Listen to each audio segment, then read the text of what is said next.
क्या बोला गया है कि x square plus y square dy equals to, एक डिफरेंशियल इक्वेशन दिया है, इक्वल्स टू xy dx, और बोला गया कि एक वैल्यू पे y of x not is equal to e है और y of 1 is equal to 1 है, then the value of x not, मतलब जो इनपुट दे रहा है, इनपुट का वैल्यू पूछ रहा है, ठीक है। तो डिफरेंशियल इक्वेशन सॉल्व करने का अप्रोच तो बहुत सारा होता है। देखिए डिफरेंशियल इक्वेशन का अप्रोच करने का तरीका टाइप 1, टाइप 2, टाइप 3 बहुत सारे टाइप से हो सकता है, लेकिन आपको एग्जाम में देखना है कि कौन सा प्रोसेस आपको सही लग रहा है, ठीक है, उसी अप्रोच आपको जाना है, उसी अप्रोच में। तो पहले तो गिवन डिफरेंशियल इक्वेशन लिखते हैं, वीडियो को पॉज करके आप लोग सॉल्व करना चाहते हो तो सॉल्व करिए, तो ये मतलब प्रैक्टिस होगा थोड़ा सा। तो देखते हैं गिवन डिफरेंशियल इक्वेशन क्या दिया है, x square plus y square dy equals to xy। देखिए डिफरेंशियल इक्वेशन सॉल्व करने का अगर आपको मतलब आ रहा है कि कोई भी डिफरेंशियल इक्वेशन मुझे सॉल्व हो जाना चाहिए, तो बहुत ज्यादा आपको प्रैक्टिस चाहिए, ठीक है, तभी सॉल्व हो पाएगा। तो ये दिया है, तो आपको देखिए यहाँ से आपको क्या पहले थॉट प्रोसेस क्या आना चाहिए, थॉट प्रोसेस ये आना चाहिए, थोड़ा सा इसको मैनिपुलेट करके देखते हैं कि कुछ हमको दिखता है कि नहीं। तो पहले तो मल्टीप्लाई करके देखेंगे y square dy equals to xy dx। ठीक है, यहाँ पे अगर आपको यहाँ पे x के साथ dy है, ये मान लीजिए, ठीक है, लेकिन यहाँ पे भी xy के साथ dx है, तो थोड़ा सा रियलाइज करके देखते हैं कि अगर कुछ हमको दिखता है कि नहीं। x square dy minus xy dx is equal to minus y square dy। अब देखिए जब भी आपको ऐसा माइनस चक्कर दिख रहा है तो आपको तुरंत माइंड में ये वाला फॉर्मूला आ जाना चाहिए, क्योंकि इस वाले फॉर्मूला से भी बहुत सारे प्रॉब्लम हो जाता है, ठीक है। dy by dx या फिर dx by y, ये क्या आ जाएगा y square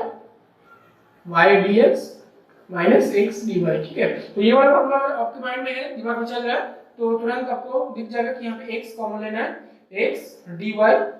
minus y dx equals to minus y square dy। अब यहाँ पे माइनस रखने का कोई जरूरत नहीं, हमको माइनस इधर कर सकते हैं, ठीक है। तो ये हो जाएगा y dx minus x dy equals to y square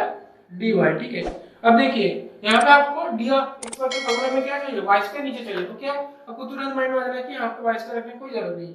नीचे y स्क्वायर आ जाएगा, ठीक। अब देखिए ये वाला formula directly d of x by y में आ गया, ठीक है। तो आपको क्या करना है, x into d of y by x, ठीक है, इक्वल्स टू dy। अब देखिए आपको यहाँ पे d of y x है और यहाँ पे x है, x के साथ कोई dx लेकिन नहीं है, इधर d of y by x है, इधर dy है, तो आपको क्या चाहिए, एक x by y चाहिए था या फिर y by x चाहिए था, ठीक है। तो यहाँ पे आपको कुछ नहीं करना है, d of x by y चाहिए ना, यहाँ पे x by y होगा,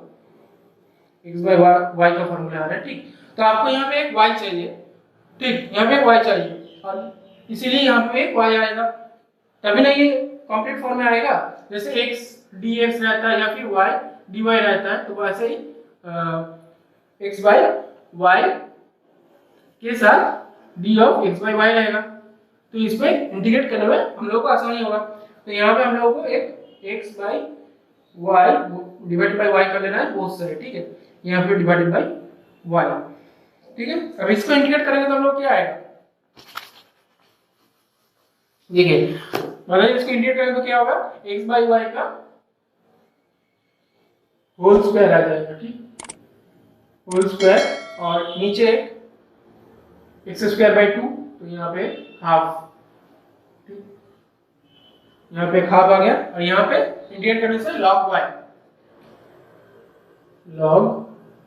y, ठीक, और एक इंटीग्रेशन कांस्टेंट आएगा प्लस c। अब देखिए हम लोग क्या बोला गया था, y of 1 is equal to 1, y of 1 is equal to 1 मतलब है हाफ, ये तो 1 हो गया, 1 स्क्वायर log of 1 मतलब 0 प्लस c, इसका मतलब c का वैल्यू हो गया हम लोगों के पास हाफ, ठीक। इसका मतलब जो इक्वेशन था हम लोगों का क्या आएगा, half x by y whole square is equal to log of